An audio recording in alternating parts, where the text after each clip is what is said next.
ada upaya untuk memancing, dilempar mereka lah parkiran itu, kemudian masyarakat yang melihat itu melarang dan mengejar.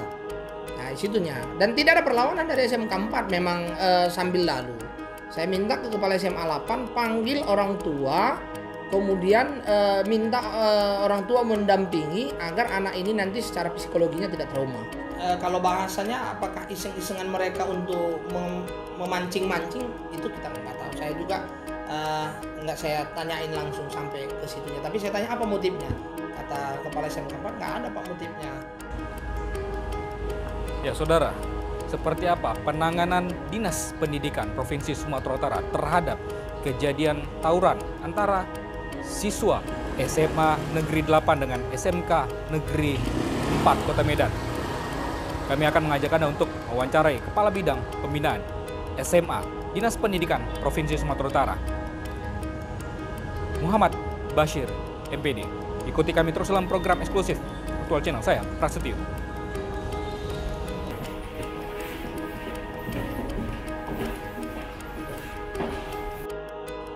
Assalamualaikum, Pak Muhammad Bashir.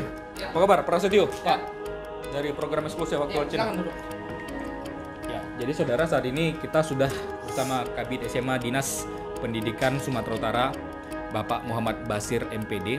Dan Pak Muhammad Bashir, beberapa waktu lalu kita sudah sempat mengontak Bapak Ya. terkait dengan tawuran yang terjadi antara pelajar, Pak ya, Ya. antara SMA 8 dan juga SMK 4 Kota Medan. Ya. Nah, kita ingin mengetahui Pak, karena informasi yang kami terima, Dinas Pendidikan telah melakukan sebuah penyelidikan untuk menyelesaikan kasus itu.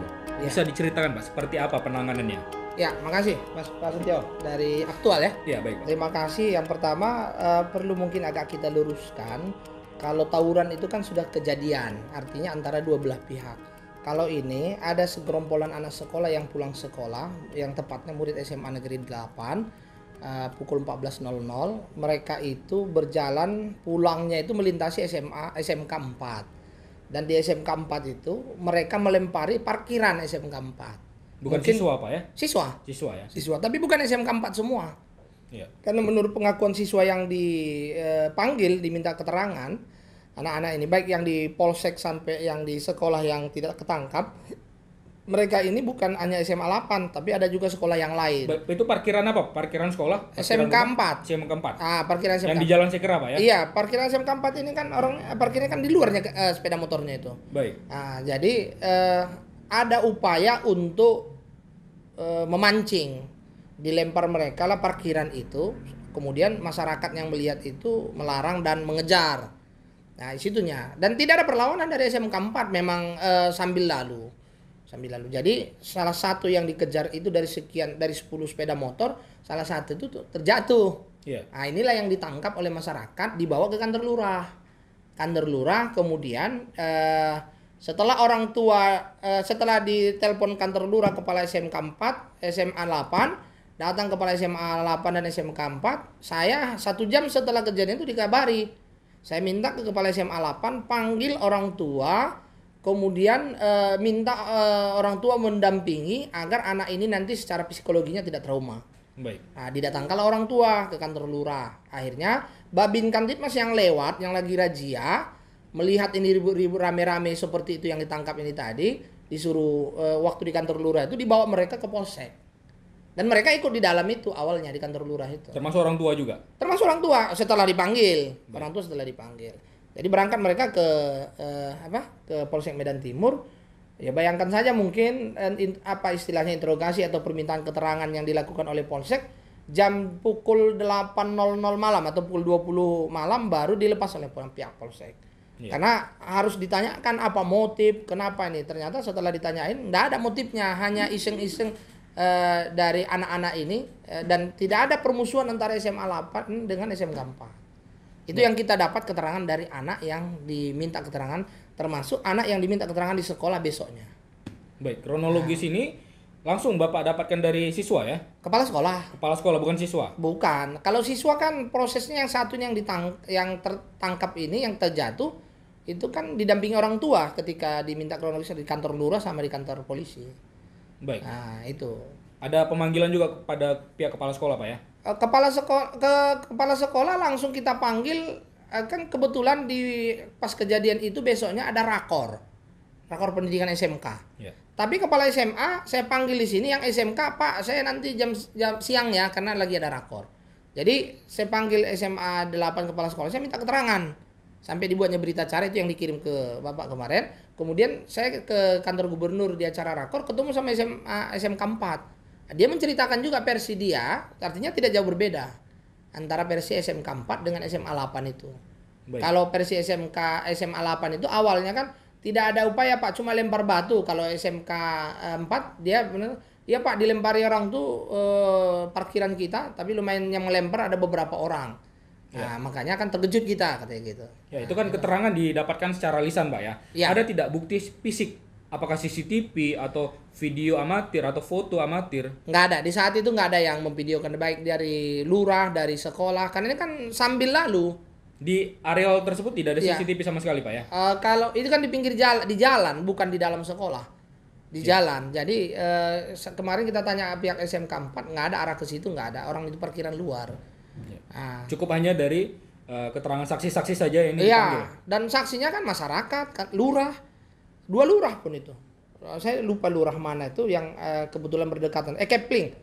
Mohon maaf, Kepling yang ada di situ. Tapi yang jelas dibawa semuanya dibawa ke Polsek Medan Timur. Ya, lalu setelah ada pemanggilan atau ini pemanggilan untuk pemeriksaan atau seperti apa Pak sifatnya? Yang pertama kan kita minta klarifikasi, tentunya kan kita selidiki dulu. Artinya kebenaran informasi tentang bagaimana fakta. Karena saya yakin ini pasti nanti masuk berita lah, masuk Facebook lah, kan saya yakin ke situ. Maka kita bidang SMA setiap kejadian itu hari itu juga kita tindak, kita minta penjelasan. Tujuannya untuk apa? Ketika nanti ada orang, saya kebetulan kan banyak juga grup saya. Yang grup mana-mana pun ada. Jadi ketika ada menyangkut SMA nanti saya klarifikasi langsung itu dengan bukti-bukti. Makanya ketika dipanggil pertama ibu itu besoknya, setelah kejadian besoknya kita panggil, maka kita lakukan juga pemanggilan kedua bersama kepala SMA 8 dan SMK 4 dan wakil-wakilnya beserta Capdis Medan Selatan. Langsung Pak ya, hari apa itu Pak? Hari tanggal berapa, dari Jumat ya? 25 bulan Januari. Beberapa hari setelah itu. Tapi yang pertama kan sudah kita lakukan pemanggilan, sudah dapat kita keterangan. Baik. Nah, setelah kita dapat keterangan itu dan sudah ditindak, dan pemanggilan yang kedua itu kan bukan hanya untuk menyamakan persepsinya itu atau berbeda informasi itu tidak. Ternyata nggak berbeda informasi. Tidak jauh itu. Berbeda Pak ya. Tidak. Semua kedua belah pihak sinkron. Ya, maka saya tanya dulu SMK 4, apa benar seperti ini kronologis waktu dijelaskan ibu 1 hari setelah kejadian? Artinya kejadian ini di luar dari lingkungan sekolah dan di luar jam pelajaran. 2 km dari SMA 8 dulu jam pelajaran. Udah pulang kalau anak SMA 8. Maka pulang anak itu bergerombol ke situ. Baik. Anak SMK 4 itu baru mau keluar. Nah, di situ dia anak SMK 4 baru mau keluar. Baik, artinya dalam penyelidikan yang dilakukan oleh Bapak sebagai Kabid bidang SMA tidak melihat adanya kesengajaan dari para siswa Pak ya. Ini hanya keisengan belaka saja. Kalau saya bukan berdasarkan melihat dari situ, tapi berdasarkan yang ditanya itu tidak ada motif balas dendam kah atau motif habis apa ya. Mungkin kalau bahasanya apakah iseng-isengan mereka untuk memancing-mancing itu kita nggak tahu. Saya juga nggak saya tanyain langsung sampai ke situnya. Tapi saya tanya apa motifnya. Kata kepala SMK 4 nggak ada Pak motifnya. Orang tuh sambil lewat aja. Atau memang ada tren sekarang Pak pembentukan geng-geng ini di setiap sekolah? Itulah setelah kita rakor kemarin dan arahan Pak Kadis juga kan jelas kepada kami. Pak Kadis mengarahkan kepada kita semua SMA disampaikan ke kepala SMA dan SMA negeri dan swasta, apalagi pasca kejadian anak SMK 9 yang sampai meninggal kemarin kan langsung kita ada rakor di Grand Antares untuk membahas dengan Forkopimda, baik itu dari Polda, dari Pangdam, dari Satpol PP, semuanya itu. Dan ada butir-butiran yang dihasilkan kemarin termasuk 500 meter itu menjadi tanggung jawab kepala sekolah untuk memantau. Tapi kalau di luar 500 meter itu kan harusnya kan tanggung jawab bersama, baik dia Babin Kamtipmas atau apa yang di luar dengan masyarakat. Makanya setiap hari Senin sekarang apakah pihak polisi, pihak Koramil itu sudah diundang sesuai arahan Pak Kadis untuk menjadi pembina upacara atau pembina apel di sekolah. Baik, setelah klarifikasi yang dilakukan, apa yang Bapak berikan? Apakah imbauan atau tindakan kepada pihak kepala sekolah? Atau Ya. ada bimbingan tertentu? Pastinya kita harus ditindaklanjuti. Yang pertama tindak lanjutnya dipanggillah anak-anak yang di luar yang 1 orang itu. Baik. Diminta keterangan dan orang tuanya ikut. Panggil anak dan orang tuanya. Diminta keterangan, dijelaskan ke orang tuanya, dan orang tuanya pada dasarnya pada saat itu ya kesal nengok kelakuan anaknya. Tapi kan nggak boleh juga dihukum anak-anak itu di lingkungan sekolah atau gimana, nggak boleh dihukum pada dasarnya secara fisik atau psikologi. Tapi untuk menjadi efek jerah, sekolah memberikan semacam punishment kepada orang tua agar anaknya ini selama 1 minggu sambil diselidiki keterlibatannya, mereka istilahnya bahasanya kita dirumahkan dulu selama 1 minggu sambil belajar di rumah. Ya, ada berapa orang itu, Pak? Kalau nggak salah saya ada 8 ya. Itu yang SMA 8. SMA 8. Yang di SMK 4 ada? Oh, SMK 4 kan nggak ada perlawanan, nggak ada apa-apa. Kan tentu nggak ada. Hanya bimbingan saja, Pak ya? Tindak lanjut yang dilakukan setelah itu, pasca hari ini kejadian, besoknya itu wakil kepala SMK 4 itu memberikan pengarahan di SMA 8. Baik. Wakil kepala SMA 8 memberikan pengarahan di SMK 4. Bahwasanya tidak ada terjadi apa-apa, tidak ada hanya iseng-iseng orang yang tidak bertanggung jawab, terutama siswa-siswa yang ada, dan semua dikondisipkan itu. Tindak lanjut hari kedua dilakukan razia oleh pihak sekolah. Mana tahu ada yang terindikasi bawa sajam atau apa semua. Karena itu kesepakatan yang digerak antara juga. Ada sekali-sekali harus merazia tas dan bawaan siswa. Dua-dua sekolah itu melakukan itu. Baik. Kemudian mengumpulkan siswa ini semua, memberikan pengarahan agar tidak terlibat tawuran atau tidak memancing-mancing keributan baik di dalam sekolah maupun di luar sekolah. Baik. Itu. Dari beberapa kasus yang terjadi, ini SMA 8 Kota Medan ini Iya. selalu menjadi viral, Pak ya. Iya. Siswanya banyak yang bisa kita katakan berulah, Pak ya. Tentu ini tidak terlepas dari tanggung jawab kepala sekolah juga dalam melakukan pembinaan kepada siswa. Iya. Apakah Bapak sempat menyentil persoalan tersebut dan juga ada ancaman kepada pihak sekolah terkait hal ini bakal terjadi lagi mungkin? Yang jelas begini. Setiap sekolah punya aturan yang harus dibuat, tata tertib siswa. Ketika tata tertib siswa itu dilanggar, tentu itu harus diberlakukan. Pastinya harus ada keterlibatan orang tua untuk dilakukan pemanggilan dan yang lain sebagainya. Ketika ada anak-anak yang melanggar tata tertib itu, pada dasarnya kan itu harus dilakukan pembinaan. Makanya ketika ada kejadian dulu yang Pak Prasetyo laporkan, itu sudah dilakukan tahapan-tahapannya. Nah, jadi semua sekolah pasti seperti itu. Mungkin ini naas SMA 8 yang sering kejadian, Pak ya. Kejadian. Baik. Atau kalau pada dasarnya kan sekolah yang lain juga ada juga kejadian itu, tapi tidak naas mereka diberitakan. Baik. Iya, kalau banyak juga yang saya dapat laporan SMA 1, SMA swasta yang lain, SMA yang lain ada yang anak-anaknya ribut, ada tapi tidak sampai di blow up. Baik. Cukup dituntaskan. Makanya kita mau semua kepala sekolah itu begitu ada case seperti itu langsung hari itu tuntaskan. Prosesnya sudah kita kasih tahu. Kalau itu berkaitan dengan anak, panggil orang tua. Kalau berkaitan dengan dia kriminal, ya laporkan ke polisi. Nah, kalau dia berkaitan dengan sifat-sifat kekerasan yang lain, itu selagi kita bisa tuntaskan di dalam, tuntaskan. Baik, Nah, Pak Basir, gitu. ada banyak sekolah SMA di Kota Medan dan di Sumatera Utara tentunya, Pak ya. Iya. Mungkin apa yang menjadi langkah preventif kepada pihak sekolah agar kejadian yang sama seperti yang terjadi beberapa waktu lalu, seperti tawuran atau kenakalan remaja yang lainnya, bisa Bapak sampaikan? Sebenarnya Pak Kadis sudah berulang kali rapat dengan kami, dengan Capdis, dengan kepala sekolah juga, mengingatkan tentang pentingnya untuk menjaga anak-anak kita ini tidak terjadi tawuran. Dan pasca pandemi ini kan lost learning ini kan agak berbeda memang siswa kita ini pasca tidak belajar secara tatap muka. Jadi euforia belajar setelah lost learning ini jadi membuat anak-anak ini dengan dunia baru mereka. Mengantisipasi kejadian-kejadian yang terjadi, ya beberapa kali terjadi tawuran, itulah yang kita lakukan rakor dengan Kacapdis, dengan Kepala Sekolah, Dewan Pendidikan, Satpol PP, Polda, kemudian Pangdam, itu dilakukan. Kemudian ada nota kesepahaman bersama untuk sama-sama melindungi itu. Bahkan yang harus dilakukan sekolah itu tadi, radius 500 meter itu harus dituntaskan oleh sekolah untuk melakukan razia di sekeliling itu. Di luar itu tanggung jawab bersama. Dari itu tanggung jawab bersama. Tentunya di situ.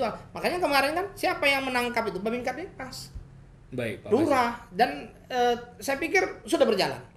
Dan keterlibatan pihak Satpol PP, orang kepolisian dan orang TNI, kita jadikan mereka jadi pembina upacara di sekolah-sekolah ini.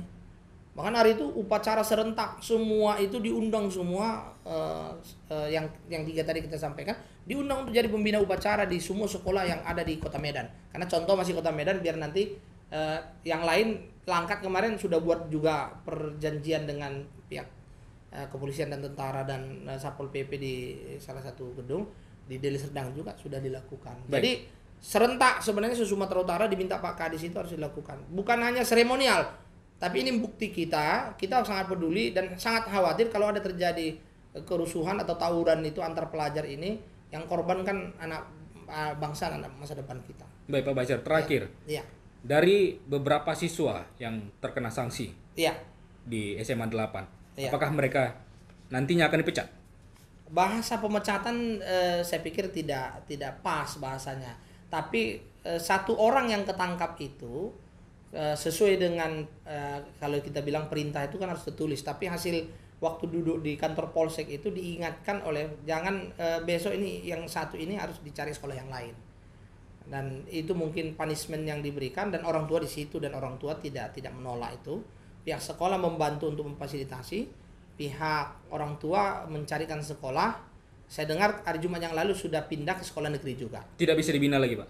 Kalau udah berapa kali ternyata anak yang satu ini sudah ada kesalahan, sudah ada tahapan. Sudah ada bukti-buktinya, Pak ya? Sudah sampai kepada pihak dinas. Kalau di pihak dinas kita disampaikan tertulis bahwasanya disampaikan secara lisan, Pak, anak ini sudah berapa kali, dan ini sudah keputusan Dewan Guru, bukan keputusan kepala sekolah. Secara tertulis sudah? Kalau secara tertulis tidak ada, hanya laporan lisan yang disampaikan. Dan ini kan keputusan, dan orang tua ada di situ waktu keputusan di kantor polsek. Orang tua juga setuju? Nggak ada masalah, karena orang tua yang cari sekolah itu dan pindah ke sekolah negeri, dan orang tua yang nyari sekolah. Tapi hanya sebatas lisan, Pak ya? Ya, kalau disampaikan ke kita lisan, tidak tertulis. Yang tertulis kan kronologis. Kronologis saja. Iya. Tapi itu tidak dibutuhkan oleh pihak dinas. Kalau memang itu dibutuhkan, bisa aja kita minta tertulis dari mereka. Hanya saja kan untuk saat ini orang tua kan tidak keberatan, dan orang tua sudah mencari sekolah yang didapati orang tua juga sekolah negeri. Artinya sudah izin pindahnya semuanya pun sudah diurus oleh pihak. Baik Pak Bashir, terima kasih, semoga kasus ini tidak terjadi lagi Pak ke depannya. Harapannya gitu. Baik, terima kasih banyak Pak Bashir. Sampai jumpa. Oke. Ya, demikian tadi saudara wawancara kita dengan Kepala Bidang Pembinaan SMA Dinas Pendidikan Provinsi Sumatera Utara, Muhammad Bashir, MPD.